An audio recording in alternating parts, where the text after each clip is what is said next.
Instruction, golf news, equipment, travel, interviews, course profiles, and more. Your weekly fix of all things golf is about to begin. It's the Flagstick Podcast with your hosts, Jeff Potter and Scott McLeod. All right, everybody, welcome to the Flagstick Podcast. We're just joking about having a high-energy podcast here. Come on, let's have some energy, Jeff. Get that caffeine after in the weekend, we're trying to get wound up. It's even a day after the Flagstick Shootout's completed, and we're still not fully recovered from an energy standpoint. But definitely not. We'll do our best. Flagstick Podcast hosted by myself, Jeff Potter, and Scott McLeod, and presented this week by Srixon Golf. Srixon performance is more than just a number, it's a feeling, one that starts at the forge. Introducing ZXi irons with iForged, a groundbreaking achievement in shaping, pressing, and heating that's taken Srixon feel to an entirely new level. ZXi irons from Srixon, how forged should feel. Visit Srixon.ca for more and the full lineup of Srixon products. Or check Jeff's golf bag. There is.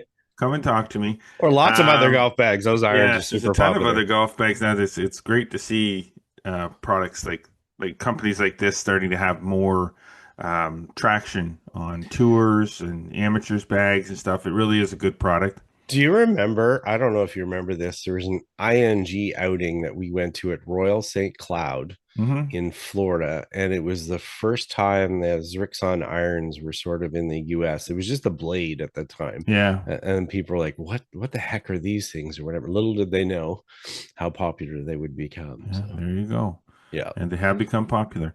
Okay, before we get too far into things, let's make sure you're following us across all social media networks, Instagram, X, TikTok, and Facebook. Please subscribe to us on Spotify, Audible, Amazon Music, and Apple Podcasts. And do check out the YouTube channel, subscribe, like us, and click the notification bell. Make sure that you never miss a single episode of this great podcast or anything else we put up there.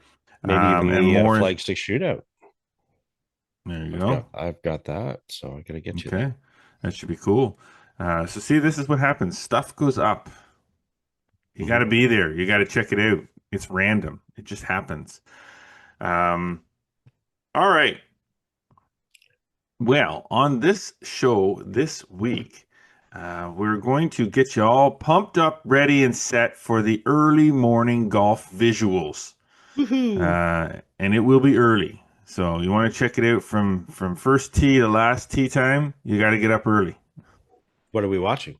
We're watching the Open Championship at Royal Portrush, people. Yes, sir. The Open Championship. You got it. Best 1 and 2. Number 2 or number 1. 1A and 1B of the 4 majors. I agree. I say number 1.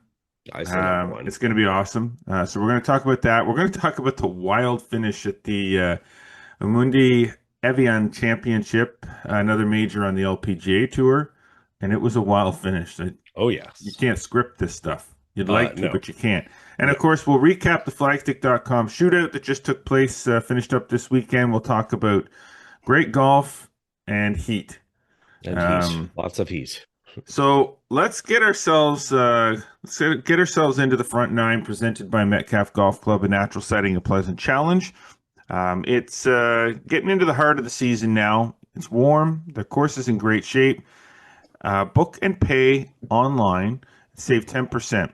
Popular game passes at Metcalf are always available, 10, 20s, and 30s. Plus, check out the event series for fun tournaments. Lessons are always available with Pro Nick Search, and the great food in Hickories is there for your sampling. Pop into metcalfgolf.com and check that all out. All right. Yes, sir. Another busy week. Yeah. Well, and this is the way it's going to be. It just it's the heart of tournament season. Where lots of stuff going on locally, lots of stuff going on provincially, lots of stuff going on nationally, and it won't wind down until probably the end of August. So, we got a few little notes, a few little tidbits and notes to get through. But and then we wanted to roll back a little bit of last week's conversation because you said you had Oh another yeah. story. So we'll roll back that. We'll roll back to that. Let's just let's Sure. pop through all this newsy Yeah. note stuff because I want to get through that. Um, so let's just Scott, just go ahead Want and me to get rip through. through Go it? through. Yeah, just run through Yeah. the news stuff. We'll bang through that. All this stuff Sure. is on flagstick.com, so we're not getting into too much of the detail of the first part of it. Yeah. But we will talk a little bit about the Evian. Well, Zhang was a popular name for the Junior Girls Championships for both Ontario and Quebec. It is a popular surname, but by coincidence, Rivermead's Xinyao Zhang, who's a former member of Team OVGA, won the Quebec Junior Girls Golf Championship on the weekend. And then last week, I was down at this one. Serena Zhang won the Ontario Junior Girls Golf Championship at Loyalist. Later on that same day, slipped over from that tournament over to Belleville and caught the Play Junior Golf Tour Belleville Masters, which this is the first major that they've done on this circuit. They did in the race to the flagstick.com Cup. They did a 36-hole tournament at Blackberry Trillium. It was quite successful. 65 players played the 36 holes in extreme heat. And it was done in the memory of Jess Biederman, who was a parent of one of the players, and a $1,250 donation was made to Queenie Hospice in her name.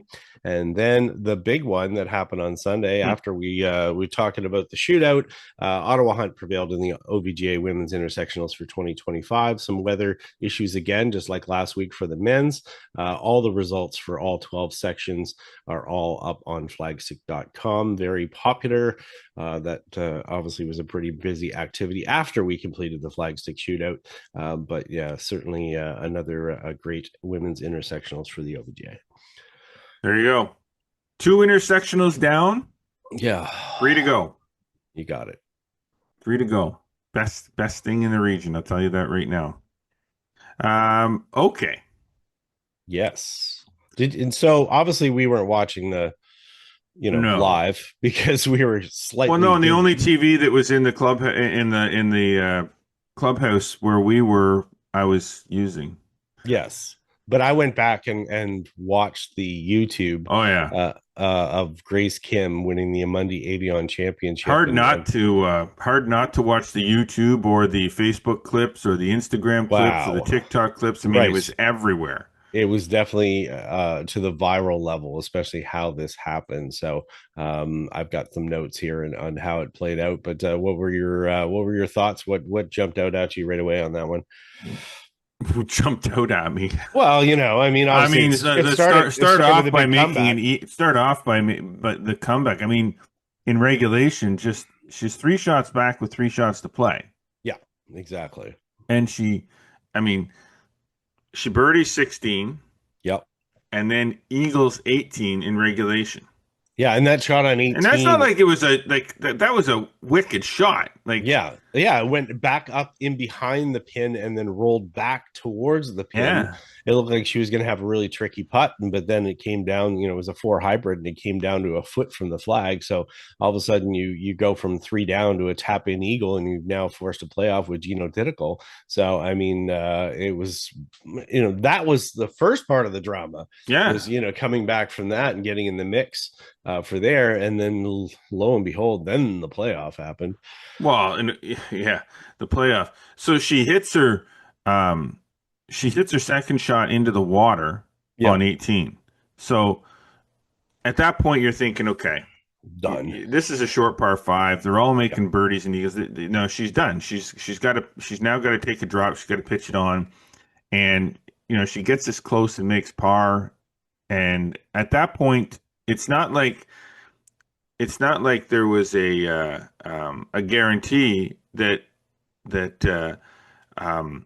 Thitical was going to make eagle either, or even birdie for that matter. Yeah. So, it's like, so you're telling me there's a chance. Yeah, exactly. The chance, yes. But did anybody expect her to more or less, I mean, you call it a chip in if you want, it's more of a pitch in. Pitch in, yeah.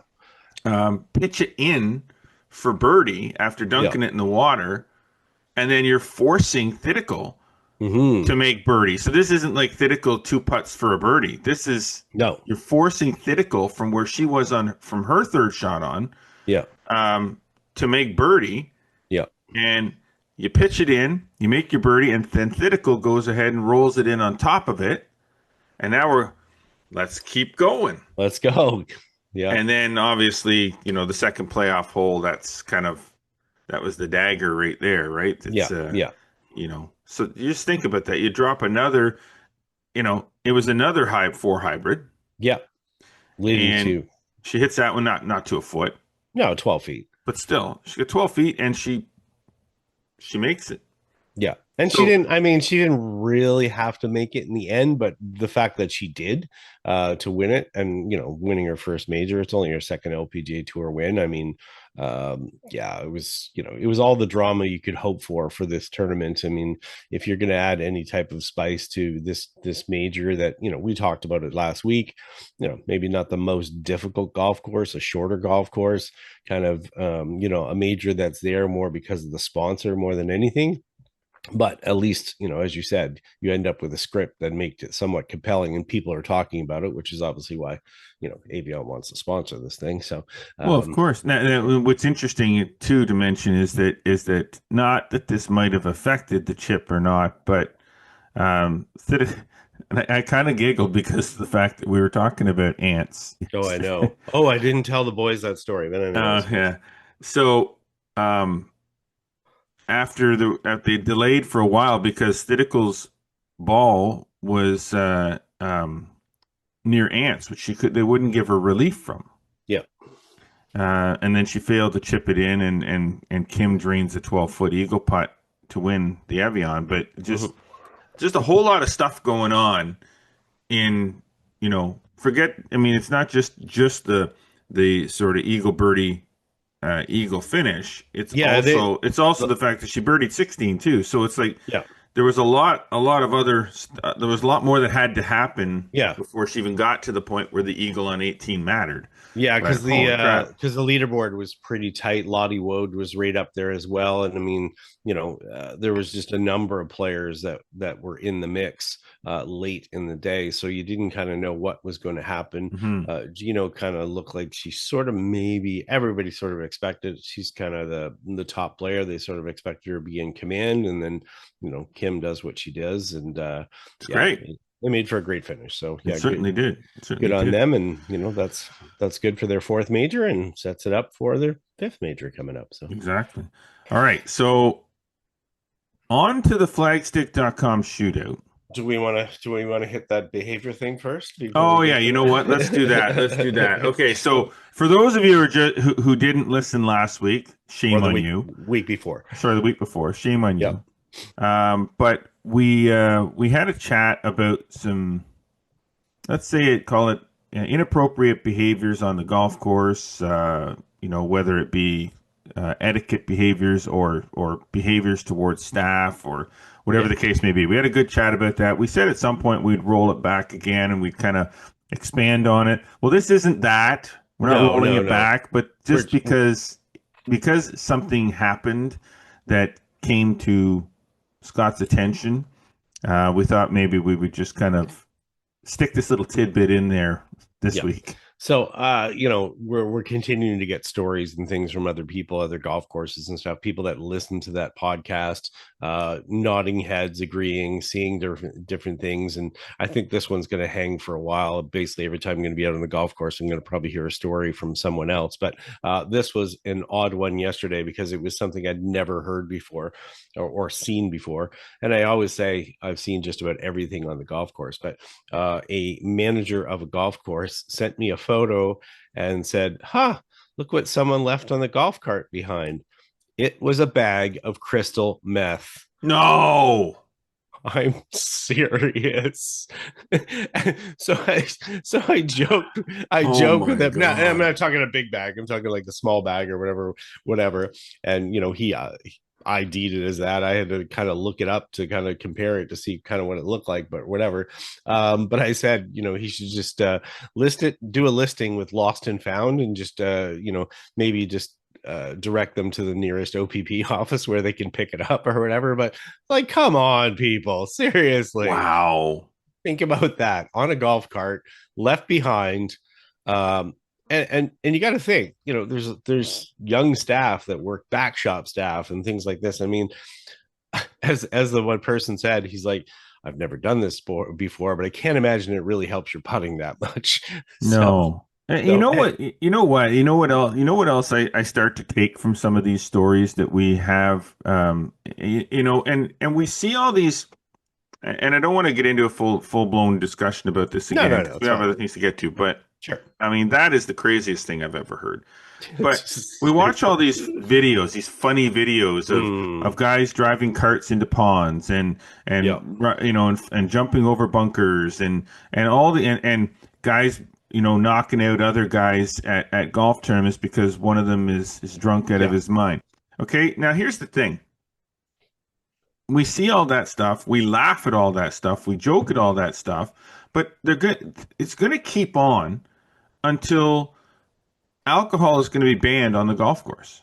Mm, I mean, really. I mean, hmm. I feel like we're making fun of it. We're making light of it because that's what we do. I mean, we don't see anything wrong with it, but I think we should see something wrong with it. I Oh, think we should. I I see think stuff wrong with it. there has to be. I mean, there has to be responsible Yeah. consumption, and frankly, when it comes to golf Hmm. and alcohol consumption, I'm not painting everybody with the same brush, okay? Hmm. But I'm making a blanket statement, but I'm not painting everybody with the same brush. But Hmm. the bottom line is when it comes to alcohol and, golf, there is very little responsibility across the board when it comes to this. Like it's a constant. There's always somebody and multiple people at golf tournaments that are just lit out of their mind Yeah. and driving around in a golf cart, swinging Hmm. golf clubs, hitting golf. It just doesn't. It seems, and I mean, maybe I'll get into trouble with golf course owners for trying to advocate to have alcohol banned on the golf course, but It's it's not not that. it's It's when you behavior go into a related to it. bar, when you go into a bar or a restaurant, and you drive in the parking lot and you park your car, and you go into the restaurant, you have some food, and you have some beverages.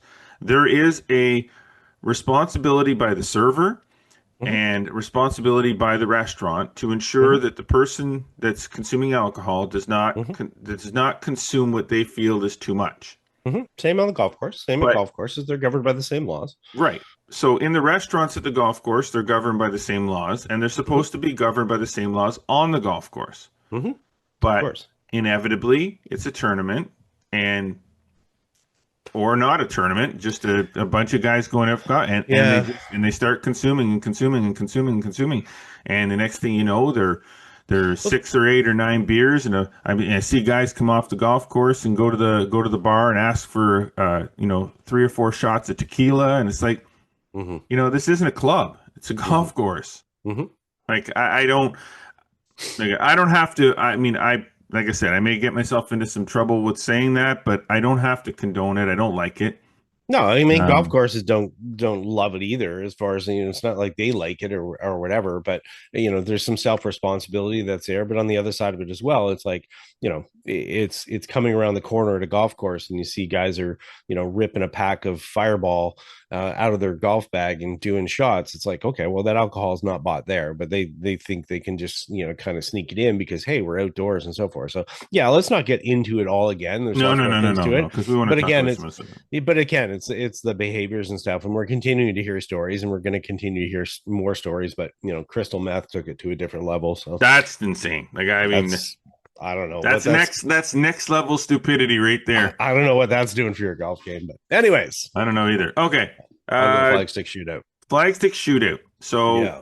as everybody knows or should know by now, we do two major golf tournaments every year. One is the Flagstick Open that happens in May, May long weekend at Equinel in Kempville, and the second one is in mid July at Smuggler's Glen Golf Course down in the Thousand Islands and Gananoque area.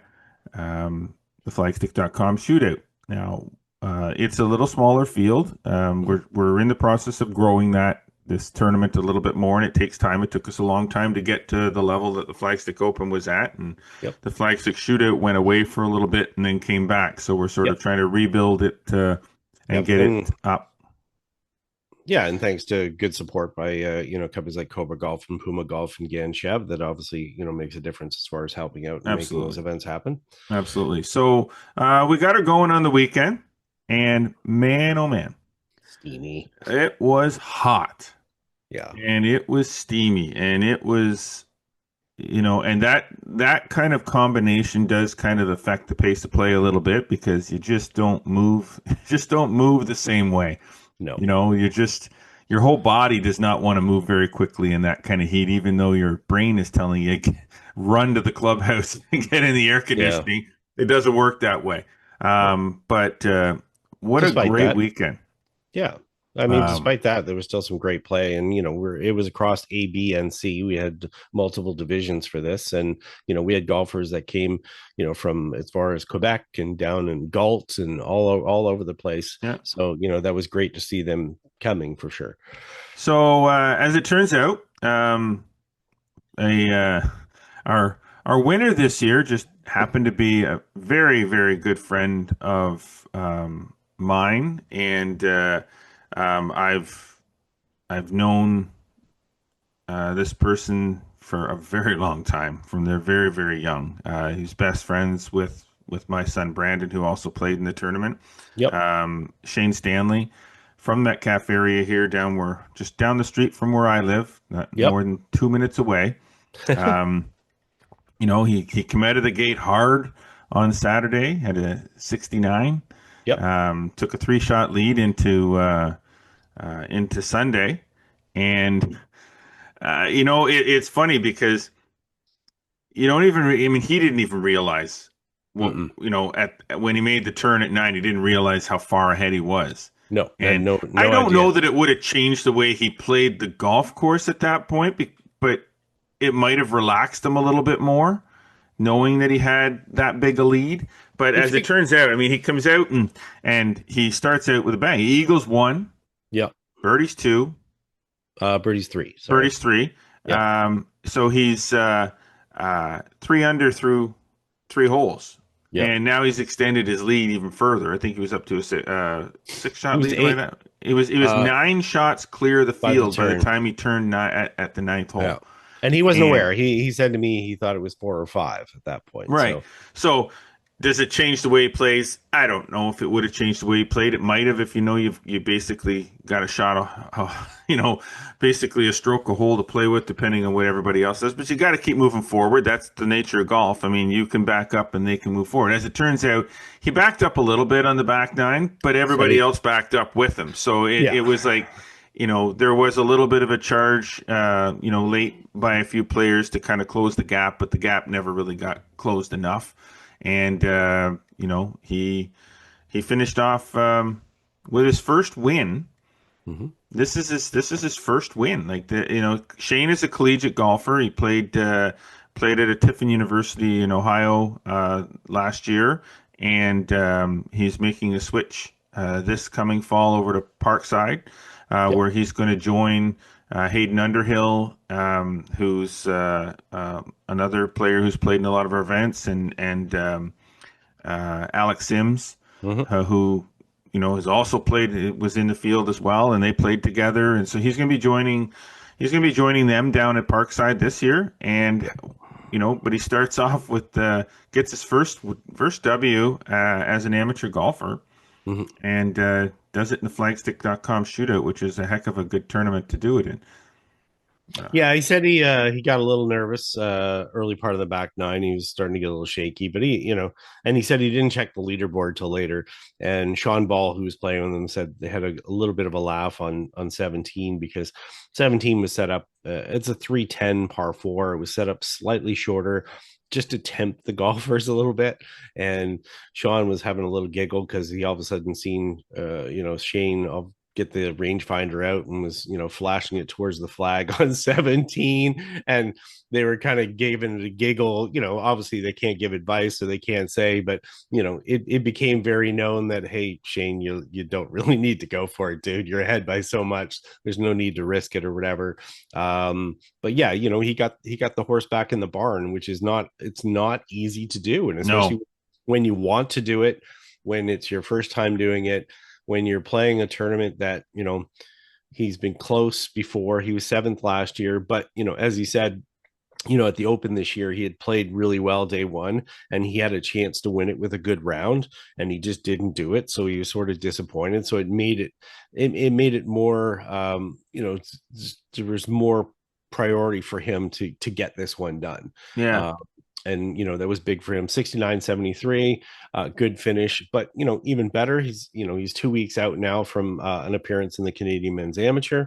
Confidence gives him some confidence going to there. It's a big field, players from all over the world that are there, and you sort of get a feel for the formula, right? It's like, okay, how do I deal with nerves? Now, he said he wasn't happy with the final round and how he finished, because he ended up being 40 on the back nine, but he also said, that sort of informed him a little bit of how he has to deal with nerves. So that can be helpful as far as into the future when you're not in that position, the college career, right? Well, exactly. You're not when you're very seldom ever in that position. Even if you're playing another 2-round event, you have a good round, but you're not in that position where you have the lead going into the final round. That he hasn't had, and he had a decent lead. So you're like playing with a lead, and then you get to the back nine, and you're playing with a bigger lead. It all is a learning curve. Now he's learned. Now he understands, what not to do, what he can do, what he should do when he's put himself in that position again. Yeah. And maybe he handles it differently and doesn't have the back nine that he had. Maybe he does. Who knows? I mean, it's friggin' golf. No. We don't know what the course is going to do to us either. Despite whether we hit a good shot, it could end up someplace you don't like it. So, but it's just that experience of having it, and he knew, maybe to focus on himself more, just do what you can and see what happens. He couldn't control what the other players were doing, but obviously he was aware that, playing with Hunter McGee and Sean Ball, these guys, are more than capable of making a bunch of birdies, and you don't want to make a mistake and let them in it, but you sort of got to keep the train on the tracks, and that's not always easy to do. No, especially when you haven't been there. Right, exactly. So yes, congratulations, Shane Stanley, for your big victory. I'm proud of you, for sure. And great reaction to the win, by the way. Lots of reaction on social media, lots of views on this trophy shot, lots of comments. Such a good kid. He just really is. He's such a really good kid, soft spoken. Like I said, but despite the golf side of things, I've known Shane. Shane's been a close friend of our family for a very long time. Was in our tight group, spent a lot of time here during COVID.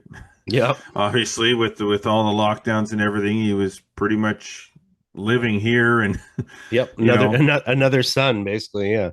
For an entire summer. He spent a lot of time here, and coached him in hockey, as well. So great kid. So I'm happy for him, and good luck to him moving forward for the rest of the summer with that kind of confidence in your backpack. For sure. Yeah, it's going to help him in the summer, and it's going to help him in the fall as well, because he's going to be in unfamiliar situations. He's going to play a few more college events probably this year. He's going to be fighting for, it's going to help him even when he's fighting for qualifying to kind of make the playing squad for their team. So any time that you can do something that gives you a little bit of insight into how you react when you get in those situations, it just makes it better, because it just makes it become less unknown, and the unknown is what really gets you when you're trying to finish off a tournament. You don't know what's going to happen, you don't know how to deal with it, so it's just the unknown, and that's what you tend to fear. So yeah, good for him. Good stuff. Awesome. So good weekend all around. Obviously, thank you to all the players. Thanks to Smugglers Glen Golf Course for hosting us, and Glen House Resort for hosting us again this year. And of course, thank you to COBRA PUMA Golf and to Gan Chevaux for their sponsorship and support. Make sure we can make this thing happen. Looking forward to what we can do next year with it. But that's a wrap on the tournament season for us, anyway, as far as our events go. Yeah. All right, so we're going to take a break. And when we come back from the break, we are going to talk about the Open Championship at Royal Portrush. Very excited about that. It's going to be an exciting weekend. Going to be fun. It is going to be fun. So let's take a break and talk about all that when we get back. You're listening to and watching the Flagstick Podcast with Jeff Botter and Scott McLeod. Stay there. How do you forge pure? With more pressure, more precision, more focus, more control. ZXI Irons. Pure forged. Pure Srixon. All right, well, welcome back, everybody, to the Flagstick Podcast with Jeff Botter and Scott McLeod.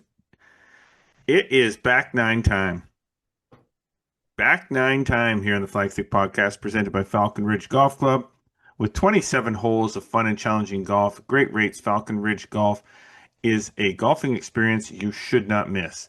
Don't forget, Falcon Ridge has built the first TrackMan Range facility in Eastern Ontario. TrackMan Range is all about exciting, easy-to-use features that provide the ultimate range experience. That's practice, games, and virtual golf. To book tee times or to book one of the 10 TrackMan Range bays, visit falconridgegolf.ca. Okay, let's dive into this. Dive in. I'm going to dive in. Diving. We're diving into Royal Portrush. Diving into Royal Portrush. It's awesome to see, number one, the Open Championship happening this coming weekend. Number two, that it's at Royal Portrush again. Mm-hmm. There's some really awesome golf courses in the Open Championship rotation, and this was one of the really cool ones that was added. Mm-hmm. And fitting that Shane Lowry was the winner at Royal Portrush, considering Northern Ireland guy. Mm-hmm. So it's back at Royal Portrush. Yeah, and I mean, last time it was so significant because it hadn't been played there since 1951, and to get it back there, as we know, it's rare to have the Open outside Great Britain, and to be in Northern Ireland, and even Rory in his press conference yesterday remarked how fortunate they were to be able to get back, just 6 years later, and to be in the rotation to go back so quickly. So that's a testament to the success of what it was before. It's also a testament as well to this golf course and also the people around there to providing the support. And we've mentioned it before, had a great opportunity to go there just before the Open in 2019, and right after North Berwick, I would consider it my second favorite golf course in the world. It's that good. A lot of people obviously look down the road at Royal County Down, perennially the kind of the number one golf course in the world in a lot of ratings, as far as however you want to take those, good, bad, or otherwise. Yeah, don't get me started on that garbage. No, but as far as personally, because everything is personally, I could play Royal Portrush every single day, and I think the players love it as well, and I think that leads into this week and how much they want to be a champion there as well. I would, I think I could play Royal Portrush once. Since I haven't played Royal Portrush yet, I can't say anything with respect to it being one of my favorites or not one of my favorites. But yeah, I'm sure that it would be.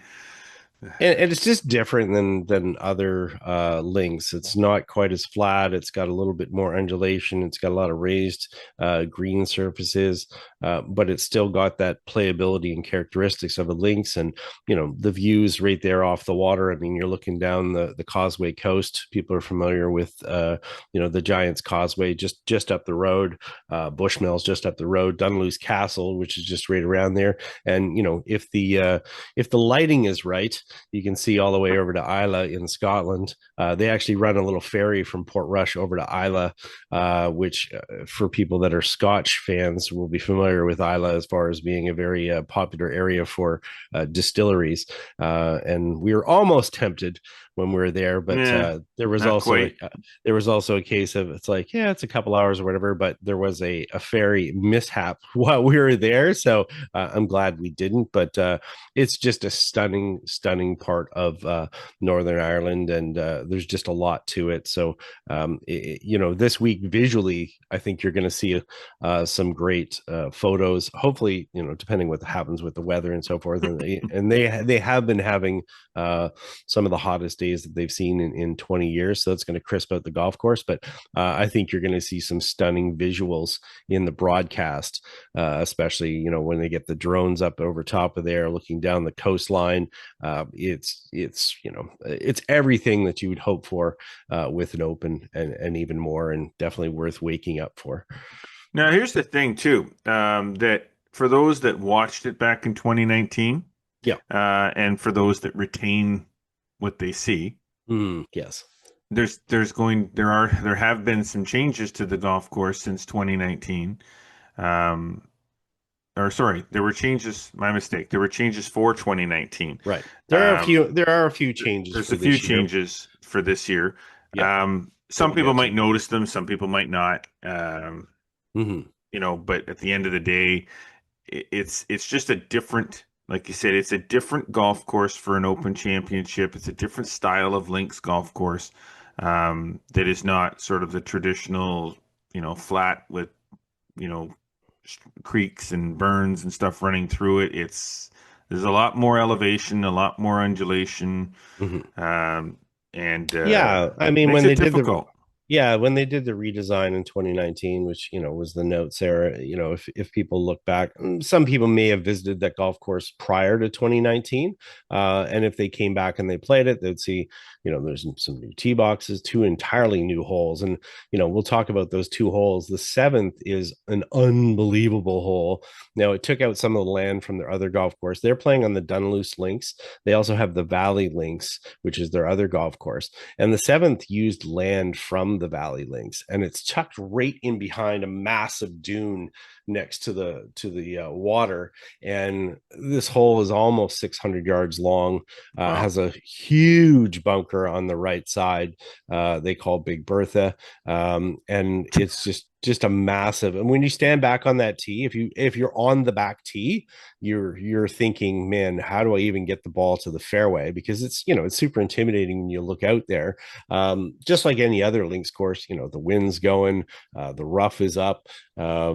But it's just, again, it's fun. It doesn't have as many bunkers as you would see on many of the other Open layouts, but the bunkers that are there certainly come into play. And just as much as any other golf course, there's a lot of strategy that has to be involved here. And I think that will go against first timers that have never been to this golf course. The ability to play this golf course and to figure out how to go about playing it is a real challenge. So I would say there's a leg up for the players that played in 2019 and had that opportunity, or have had the opportunity to get there and visit, just so they know not so much where to hit it, but where not to hit it.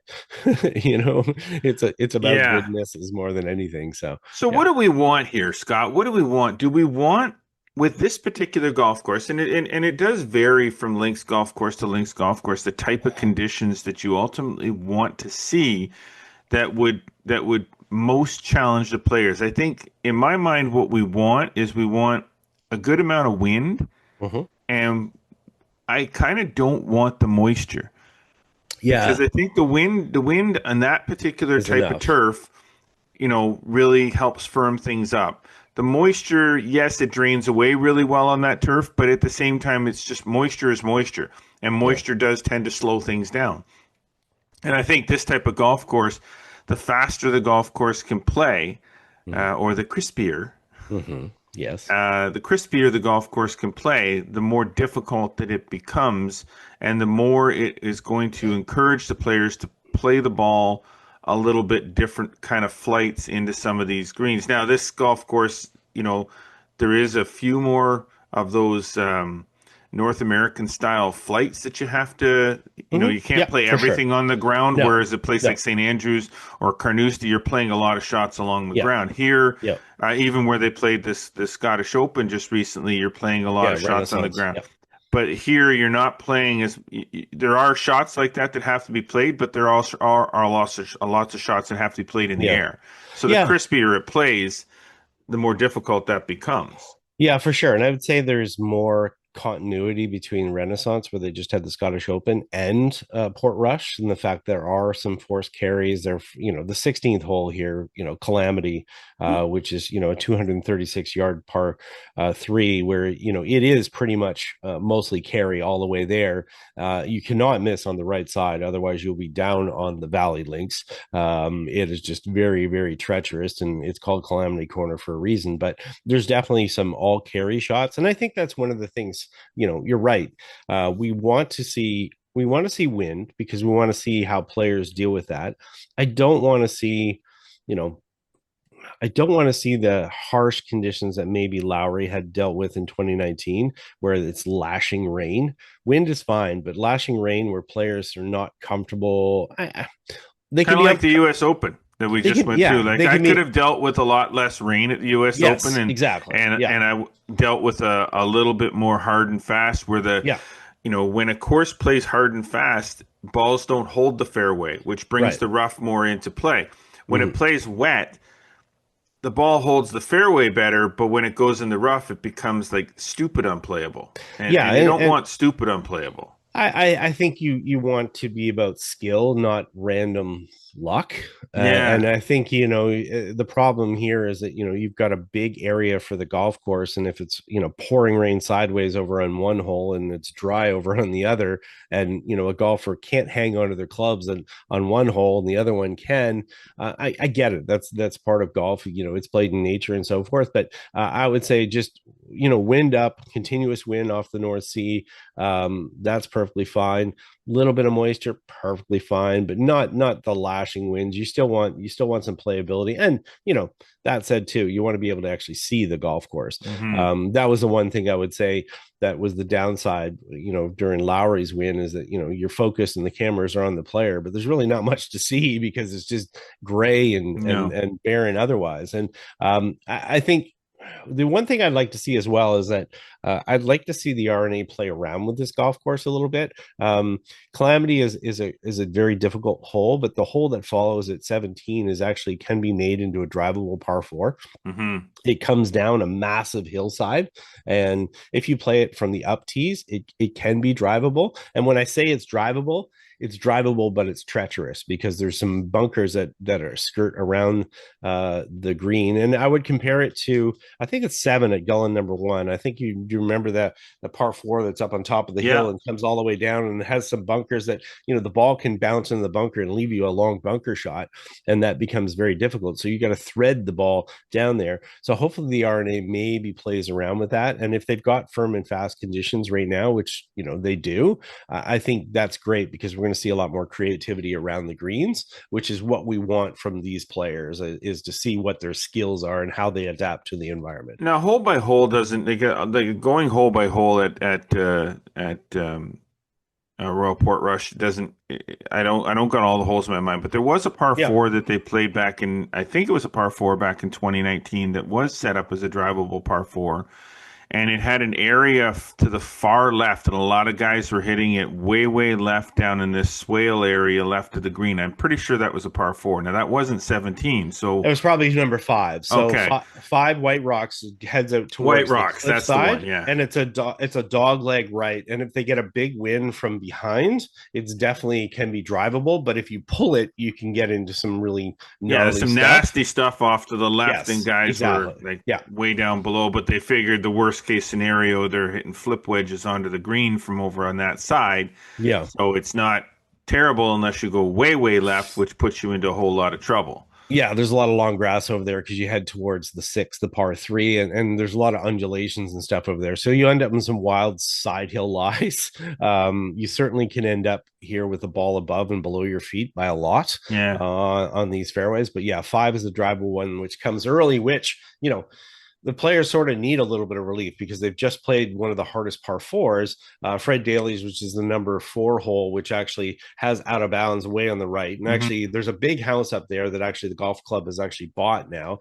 But this golf course is now a little bit longer. It's always a long par 4 as it is, kind of in the I think it was in the 475, 480 range in 2019, and now it's 502.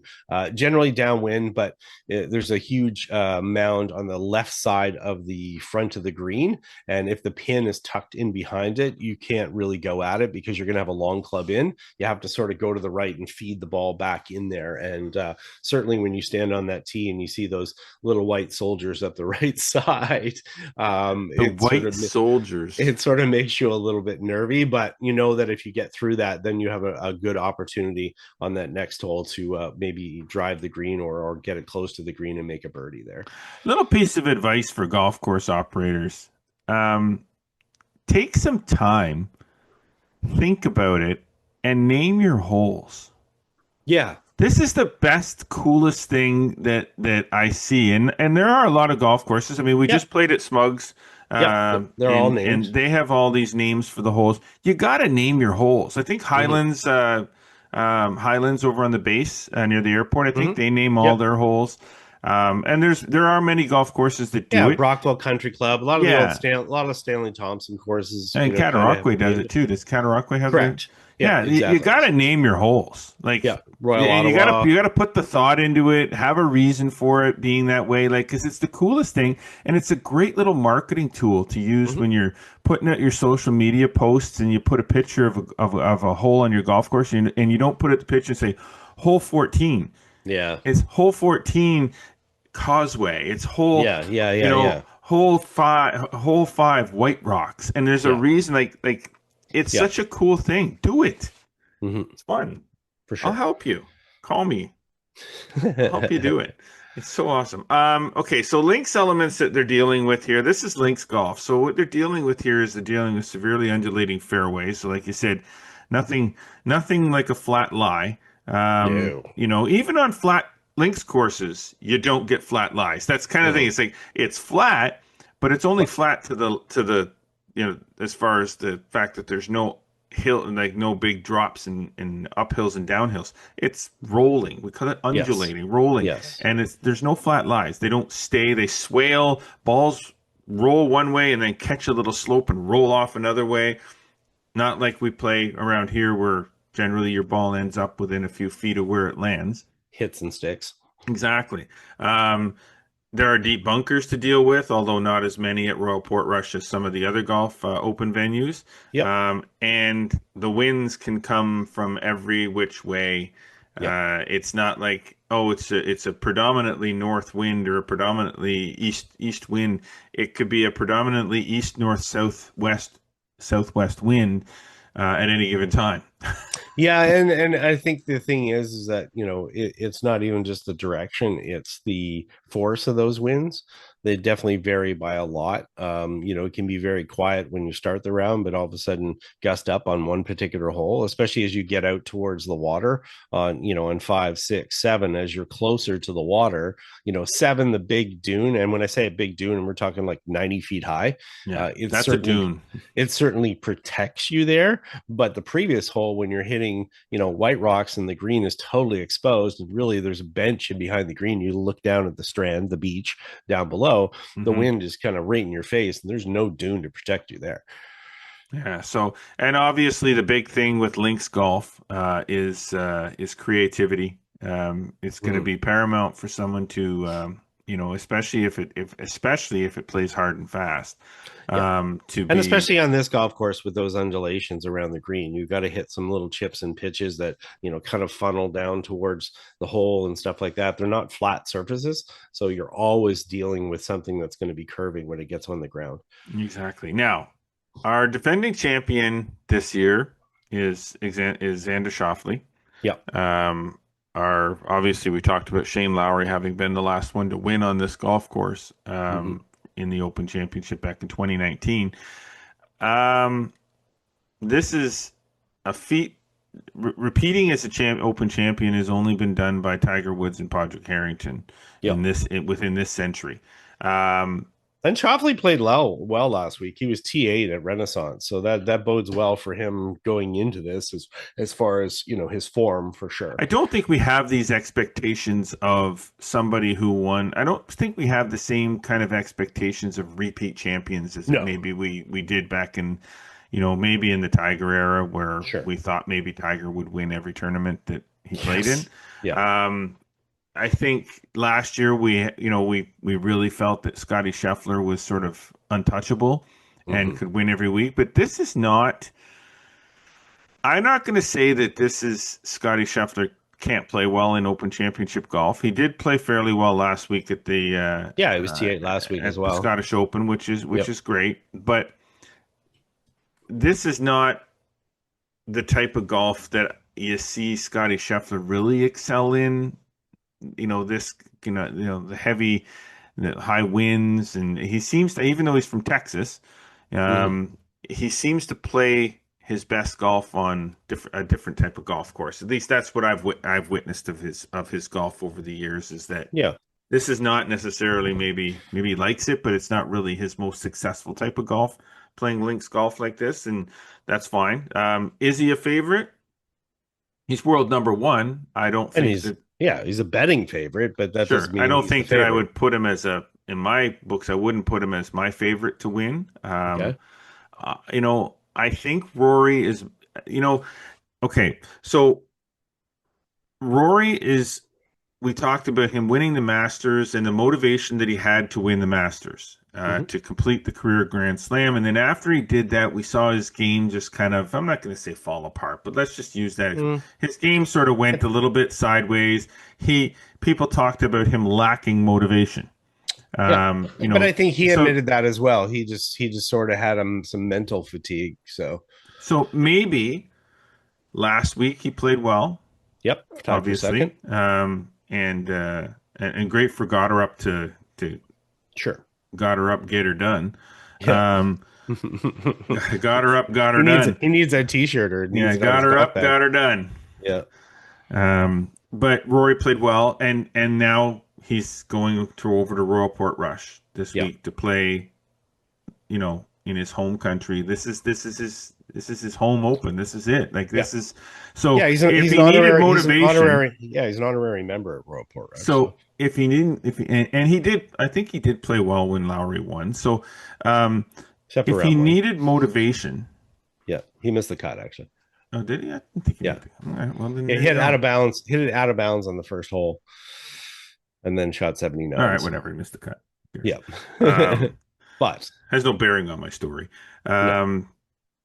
If he needed motivation to get his game back on track, last week was the start of that, and this week is the pinnacle of that. I mean, there's no way that you can need more motivation to play well than this.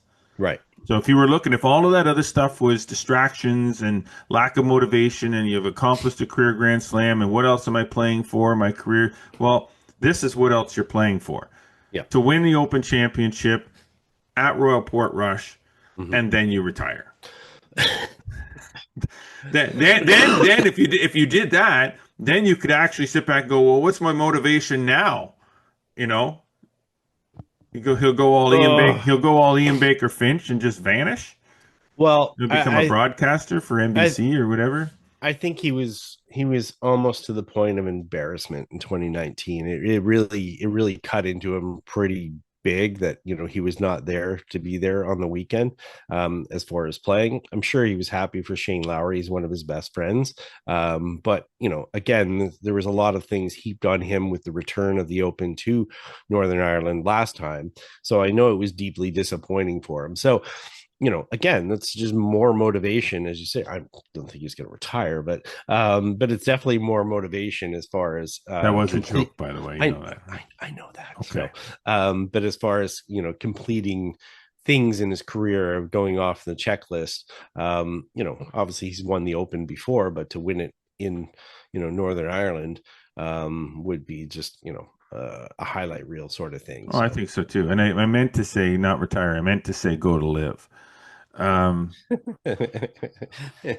Speaking of which, okay. So here's the thing. We go through this every time there's a major. We'll go through this whole, defending champion is this person? What are their chances of winning? The favorites, the betting favorites, the hometown hero, all that kind of stuff. And then we get into the major contenders, and it always seems that we're always talking about the same people as being major contenders. John Rahm, Bryson DeChambeau. I don't think that Bryson DeChambeau is going to have a good weekend. And that's just, I could be completely wrong, but I agree with you. I don't think that this golf course I don't think that his game translates at all. I think this course is going to frustrate the hell out of him because he's going to hit it into spots where he's going to try to smash it, and he's going to hit it into spots. And believe me, I visited some of those spots. It is not playable. Now, prove me wrong, Bryson. I like Bryson DeChambeau. Sure. The social media. I love his stuff on social media. I wasn't a big fan of his U.S. Open this year, and some of the attitude, and I get it. But at this same time, I just don't see him playing well here. But prove me wrong, man. Like it's gonna be entertaining. How's that? It is. For how long, we'll see. Yeah. Ludwig Oberg, still, feeling like there's so much more to his game than what we've seen. And he was seen a lot of great last week too. So. Yeah, we've seen a lot of good stuff out of him in his career so far, and we just feel like he's the next big thing. Yeah, I just don't think that I don't think he's fully opened up, and maybe he does it, maybe he doesn't. I don't know. Lowry, I'd love to see Tommy Fleetwood get. That's where I was going to go. But at the same time, I kind of want to see Tommy Fleetwood win on the PGA Tour more than I want to see him win a major. Like, I mean, if he wins a major, that's great. I want to see him win on North American soil on the PGA Tour. Like, I could care less if Tommy Fleetwood wins. But for him, I want to. Like, he hasn't done it, and I know it's frustrating him, and he plays well. And if he wins a major championship, maybe it all goes to he doesn't give a crap. He doesn't give a crap. Yeah, it doesn't matter if you're winning in Hartford or Silva, Illinois. If you're winning at Royal Portrush and you're hoisting the Claret Jug, I think. Is there an over/under on Tyrrell Hatton? Having an absolute brain meltdown. Oh, there probably is. You definitely can bet on that for sure. And again, this is a golf course that is definitely going to test your patience. And we don't know, we know Tyrrell generally doesn't have a lot of that. So this could be entertaining on that aspect of it. I guarantee he's probably going to hit some great shots, and he might have a good round or two, but this could be a tough one as far as for him. I don't like his chances. I don't like his chances of getting out of his head the first time something starts to go wrong. But and then again, who knows? I'd have to look. Anybody else that sort of jumps out? I mean, there's a lot of players that are obviously playing well, but I mean, I have a hard time when I look down the list. I mean, a guy like Justin Rose has been playing so well this year. But I just don't know. I would say straight up absolute dark horse, and I haven't looked at the full field list, so I could say this, and then he's not even in the field, is Adam Scott. Yeah. Oh yeah. No, he's been just amazing. Talk about a resurgence of a career. Sure. He hasn't really gone away at all, but I've seen him in contention. Yeah. Had another top 20 last week. Relevant more often lately, and I just feel like, maybe he's got a shot, at getting another major. I mean, maybe there's an opportunity. He's playing well. He's always had a great golf swing, just a steady, and he's come close before. Mm-hmm. He's come close before, way too close. But yes, he is in the field. So, and obviously he was in the mix at Oakmont for 63 holes there. Yeah. But yeah, he used top 20 last week. And, even at 45, I think this is a golf course that 45 it makes a difference to, No. But I'm just going to say at 45, that actually helps him because he's got the experience of playing so many open championships, and he has that experience, which, gives you that little bit of an edge. And even if it gives you an edge for one more stroke, that could be the difference between winning and not winning. So that every little bit of patience and wisdom and things that you've done, just we talked about earlier about, Shane winning the flagstick.com shootout, every little thing that you do helps you for the future. So somebody like him, him that has experienced so much already in his career, that is definitely can be very helpful. And, when you're at a point in your life as well, where you want to be competitive and you want to win, but it's not the everything in your life, that's a good spot to be. So if we look at the live golf angle, and we do this all the time, and frankly, whatever. I mean, we talk about the players as opposed to their live golf angle. But I mean, Rahm, DeChambeau, Koepka, I have whatever. I mean, I'm not expecting him to be a contender. And Dustin Johnson, well, just whatever. You're playing 36 holes of golf and you're going home is what maybe Koepka has a shot, but I don't know. I haven't seen anything good come out of either one of those two in a while. No. So I'm not expecting a whole lot. So what else are we talking about? We've talked about this is the final major of the year. Everybody wants a piece of this. Rory's the local. Rory's the one with, that's probably played the golf course more than anybody else. Yeah. Should have all the knowledge that didn't it didn't help him in 2019. But the pressure could have got to him in 2019 of wanting to do so well, so badly that you just end up mentally making it too difficult on yourself. This time around, maybe he doesn't feel the same kind of pressure as he did back in 2019. Maybe he feels more relaxed and another major one and has a better weekend. I hope for his sake that he does. But other than that, I don't know. So what about this? What about your viewing experience? I mean, what are you going to do? I mean, I'll be up early. Let's forget all this as far as who can win or whatever. I mean, it's going to play out. It's going to play out in front of us or whatever. But what's your? I will be up early. Fortunately for me, I have one of my boys that is up at 4:00 every morning because he works. He's working at a golf at Camelot in the industry, and so he's up early, and I'm usually awake and then doze back off. I just won't doze back off. I'll just get up and watch golf. This is the one I like to watch. I love the fact that it's early in the morning. I love the fact that, I can watch and, I'm done by 3:00 in the afternoon maybe, and, I'm not sitting there watching highlights until midnight because, all that's already happened. So this is gonna be a Thursday to Sunday for me.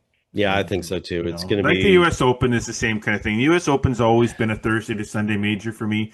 The Masters is always a Saturday Sunday thing and mostly only a Sunday thing.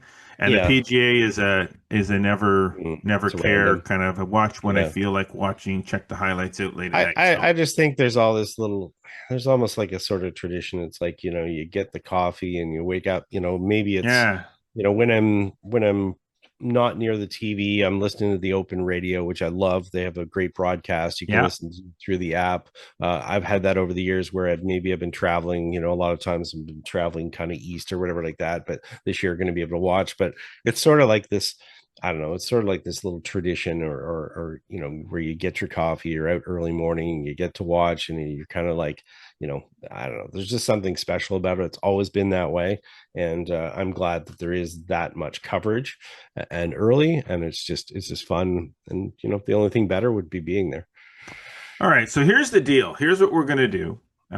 We are going to let's say we can put a photo we'll post on social media of a picture of the Claret Jug, maybe. Sure. And we're going to put a little headline on there and saying, who do you think will hoist this jug on Sunday at Royal Portrush? And then we want your feedback on social media. We want you to let us know who you think. Let's kind of get a lay of the land, a feel for how many people think who thinks who's going to win. And then, next week on the show, we can kind of look and see how many people were right, how many people were dead wrong, how many people are lunatics. It's just a prediction, man. We're not judging your mental health. I am predicting. My prediction is Tommy Fleetwood. I like Fleetwood as well. Now I might be wrong about this because I was wrong about Rory, but was Fleetwood not in contention in 2019? Yeah, I believe he was. Actually. Okay, so see, I'm pretty sure that he was, and I like Tommy Fleetwood to win. So Fleetwood is my pick. My dark horse pick would be Adam Scott. Ooh, okay. Fleetwood would actually tied for second, but he was 6 back, obviously, or he was second. He finished 6 back. So keep an eye on McIntyre. He was in the mix last time around. I don't know who else I'd throw in there, but yeah, I do like Fleetwood a lot. You can pick Fleetwood. It doesn't have to be a me pick. And then dark horse Angel Reese me bounds. This is throw Justin Rose in there for me. Justin Rose, I like that. So we're both going with sort of Fleetwood to win, and an older guy, a veteran as a dark horse. Yeah, I like that. See, that's why we're veterans. We're dark horses most of the time. We tee it up. So. Yeah, I didn't even get a snicker out of him on that one. Sorry, Who are you texting? I'm focused. Are you making the post right now? I'm making the post. Can't you wait until we're done? Oh my God! I've got to be on it. I didn't ask. I didn't expect you to do it right away. Okay, so that's it. So McLeod and I both say Fleetwood to win. I say Scott the dark horse. He says Justin Rose the dark horse, and watch it be Bryson DeChambeau. Oh yeah, there you go. That'll be funny. Okay, good spot to stop. Yeah, and let's see how it plays out. Hope good podcast. I hope you guys have enjoyed that little discussion, and I hope everybody enjoys watching the Open Championship because you must. Please. It's hard not to enjoy the Open Championship. But that's it for us for this week. Thanks to all of our sponsors, Metcalf Golf Club, Falcon Ridge Golf Club, and our presenting sponsor, of course, this week, Srixon Golf. Srixon Performance is more than just a number, it's a feeling, one that starts at the forge. Introducing ZXI irons with iForge, a groundbreaking achievement in shaping, pressing, and heating that's taken Srixon feel to an entirely new level. ZXI irons from Srixon, how forged should feel. Visit Srixon.ca for more information and for the full lineup of Srixon products. Well, we certainly do hope that you've been enjoying hearing and watching us. Be sure to follow us across all of our social media networks, Instagram, X, Facebook, and TikTok. Subscribe on Spotify, Audible, Amazon Music, and Apple Podcasts. And do not forget our YouTube channel. Like us and click the notification bell to make sure you never miss a single episode. Flagstick Academy instruction at Castleview is coming up very soon. We're going to likely be starting filming on that next week. Get over to flagstick.com for more amazing golf content delivered every single day. And be sure to subscribe to the Flagstick Digest newsletter and have that bad boy dropped in your inbox 3 times a week, absolutely free. As always, we appreciate you tuning in, but until next week, I'm Jeff Botter. I'm Scott McLeod. Remember, always go for the stick.